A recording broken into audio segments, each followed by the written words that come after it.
अस्सलाम दोस्तों, मैं हूं साजिद महमूद ताहिर और आप देख रहे हैं चैनल वीज़ा वेज। दोस्तों, आज का सेशन जो है ये मुश्तमिल है आप ही के सवालात पर। जो हमारे व्यूअर्स ने सवालात भेजे हैं उनमें से चंद एक जो हैं वो हमने उसमें से सिलेक्शन की है। तो सबसे पहला सवाल है जीशान गिल का। ये कहते हैं, I want some information for New Zealand refugee. I am 24 years old, single person, no family. I have transit visa for New Zealand. My asylum expectable at New Zealand airport immigration. PRC timing please reply must.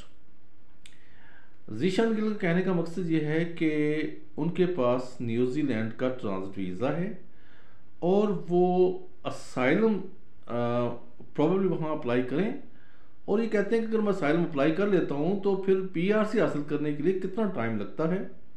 इसमें थोड़ा सा मुझे confirmation नहीं है कि इनका जो transit visa है ये स्टे ओवर ट्रांजिट है या कि फिर ये एयरपोर्ट ट्रांजिट है। इसमें वाजिया नहीं है, लेकिन चलें जो इन्फॉर्मेशन आपने रिक्वायर की है उसके मुताबिक ये है कि जब आप असाइलम करते हैं तो उसके बाद आपका केस चलता है। ये चीज़ें वेरी करती हैं केस टू केस।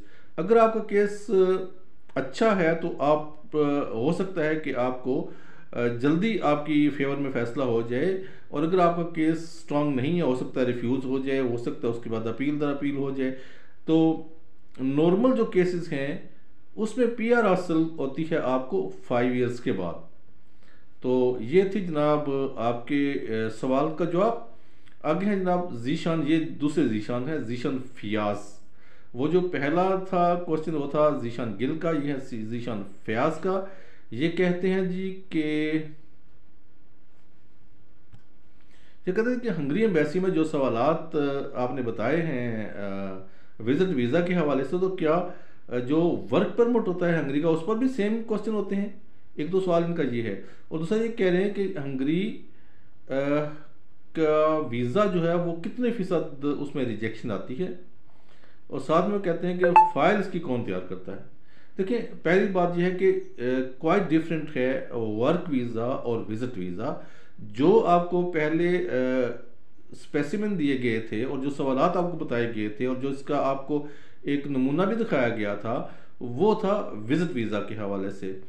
तो विजिट वीज़ा तो उसके सवाल डिफरेंट होते हैं, लेकिन वर्क वीज़ा के डिफरेंट होते हैं। वर्क वीज़ा में वो आपसे ये पूछते हैं कि आप किस काम के लिए जा रहे हैं, किस कंपनी के पास जा रहे हैं, आपकी सैलरी क्या है, कितने आवर्स आपकी जॉब है, और ये कॉन्ट्रैक्ट जो है वो आपका कंपनी के साथ कितने मुद्दत का है, साल का है, 2 साल का है, 5 साल का है, कितना है।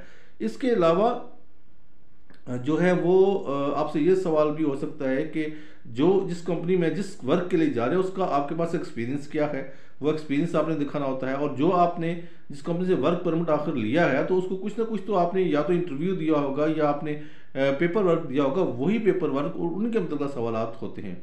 जो अप्लाई करते हैं, जिस कैटेगरी में भी आप अप्लाई करते हैं, वो आपकी फाइल से सवाल करते हैं, वो बाहर से सवाल नहीं करते हैं। ठीक है, उम्मीद है कि आपको इसकी जो है वो थीम समझ आ गई होगी कि इंटरव्यू में क्या चीज़ किस चीज़ की तैयारी करनी पड़ती है। दूसरा सवाल आप ये कहिए, तो एक सवाल आपका ये भी था कि इसकी फाइल कौन तैयार करता है। देखिए, अगर आपके पास वर्क परमिट आ गया है तो कंसल्टेंट जो है वो आपकी फ़ाइल तैयार करेगा, और आप जब किसी कंसल्टेंट से फ़ाइल तैयार करें तो उसको जो जिसके पास एक्सपीरियंस हो, ये नहीं कि जो किसी और कंट्री में एक्सपर्ट हो और उसको आप ये हंगरी की फ़ाइल दे दें उसे उसका पता ही ना हो।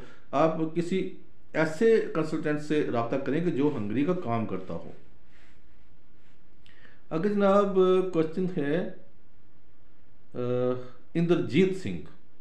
ये कहते हैं जी कोस्टा रिका के अपॉइंटमेंट के लिए क्या करना चाहिए। अब इंद्रजीत सिंह, मुझे नहीं पता कि आप किस कंट्री से मुखातब हैं, लेकिन चले हम अज्यूम कर लेते हैं कि आपका ताल्लुक इंडिया से है। वैसे आप अगर किसी और कंट्री में भी हैं तो आप कोस्टा रिका का एम्बेसी को अप्रोच कर सकते हैं। इंडिया में कोस्टा रिका की एम्बेसी न्यू दिल्ली में है और उसका कॉन्टैक्ट नंबर है 011-408-0810, 011-408-0810। इस पे आप कांटेक्ट करके इनसे अपॉइंटमेंट के बारे में गाइडलाइन ले सकते हैं। आगे जनाब है जी Alexerti, I am Thai people and would like to travel Iceland but have to transit flight at Dublin Airport. However, the arrival flight to Dublin Airport is Qatar Airlines, but the connecting flight to Iceland is Icelandic Air. These two flights operates differently. Therefore, I have to collect my baggage, uh, pass the customs and border control, and probably have to change the terminals to catch the connecting flight to Iceland. In this case, do I have to apply for just transit visa, or I have to apply short stay visa instead? Please clarify.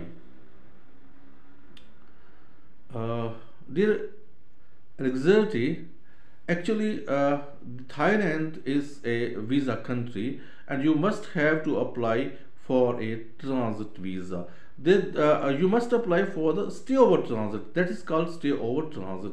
There are two types of visa transit visas. One is it's called airport transit. If you apply airport transit, then you must have to uh, change your flight, your connecting flight from the same terminal. You cannot change the terminal, but specifically there is a facility at Dublin Airport. If you arrive in the morning 4 o'clock until 4 o'clock in the evening, you can pass through the terminal 1 to terminal 2. But on the other hand, just to say, you have to collect your baggage and you have to pass through border control, you have passed through the customs facility. So it means you must have to apply a transit stay over visa or short stay visa.